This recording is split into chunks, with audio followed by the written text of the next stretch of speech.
We provided non-classified information. The evidence showed links to the government of India conducting illegal activities against Canadians.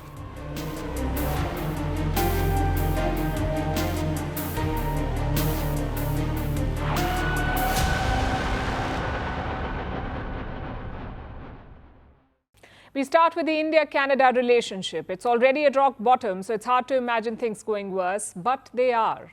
This month, India expelled 6 Canadian diplomats and recalled 6 of its own from Canada. New Delhi has virtually downgraded this relationship and placed the blame squarely on Justin Trudeau. India has accused Trudeau of pandering to terrorists. In Indian diplomacy, this kind of treatment is typically reserved for countries like Pakistan. So this is rock bottom, like I said. But Canada is not done ruining it. Yesterday, they decided to up the ante. Listen to this. You can confirm then that the information about, for example, the Indian Home Affairs Minister and his alleged involvement in these crimes in Canada, that was not released in Canada, however. Can you confirm that? That was only released in the Washington Post, pardon me. So this is not an information we provided to the journalists. Mr. Morrison, can you comment? Did you provide Sure. that information? The journalist called me and asked me if it was that person. I confirmed it was that person. David Morrison is Canada's Deputy Foreign Minister. He was talking about Amit Shah, the Home Minister of India. Morrison was testifying before Canadian parliamentarians. He claims that Amit Shah is targeting Khalistanis in Canada, that he personally ordered operations against them.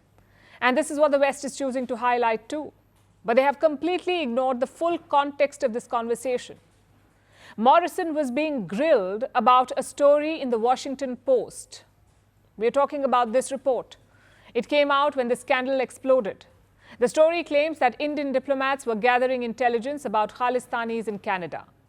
And where did the Washington Post get this from? The story cites unnamed sources, someone from within the Canadian establishment. They leaked this information to the Washington Post. Do you know who their source was? The same David Morrison, Canada's Deputy Foreign Minister, and Nathalie Drouin. She's Canada's National Security Advisor. Yesterday, both of them were questioned about the leak, and they admitted to leaking sensitive information, saying that this was part of a deliberate strategy. We provided non-classified information on the action we had taken to cooperate with India and explain how the evidence showed links to the government of India conducting illegal activities against Canadians, including threats to their lives.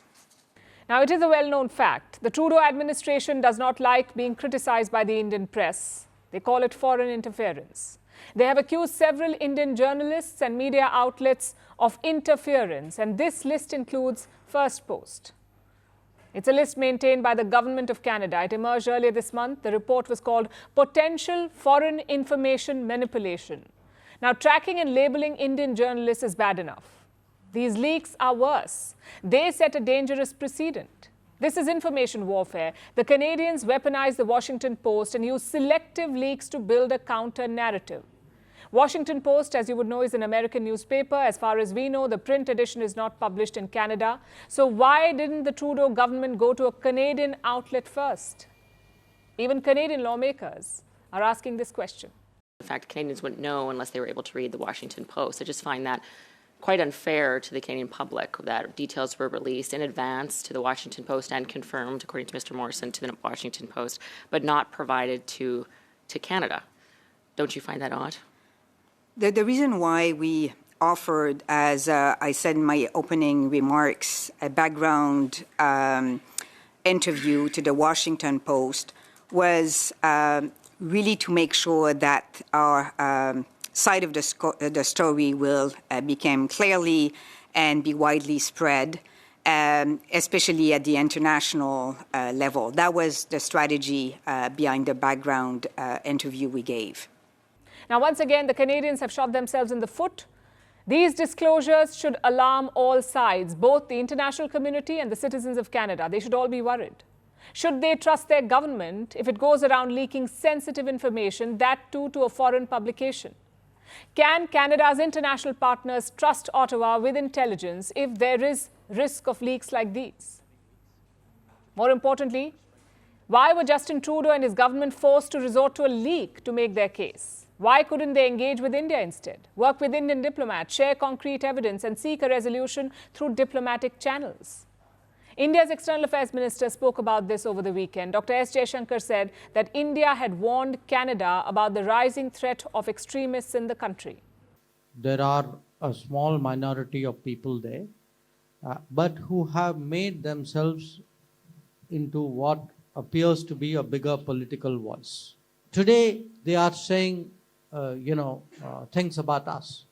But if you actually look, who first raised the presence of organized crime in Canada? We were telling them.